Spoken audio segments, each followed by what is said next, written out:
Nyt varovasti alas sieltä.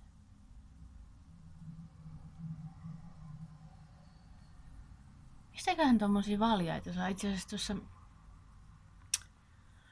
Mitäs toi nyt on Hämeentietä, niin siinä on semmonen kauppa kuin Korkean paikan putoamissuojaimet.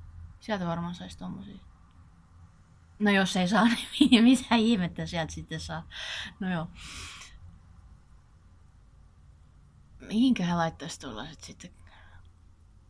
Tai siis jos mä nyt ostan tuosta, mä tarvin varmaan narua ja varmaan, mä en tiedä, kiipeilystä sen enempää.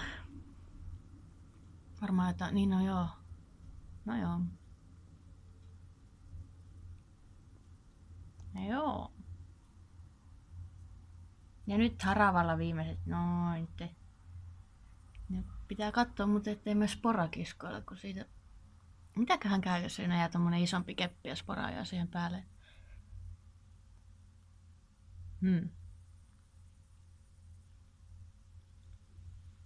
Joku voisi muuten kertoa, mitä siinä käy, jos se... Millaiset renkaat sporalla on?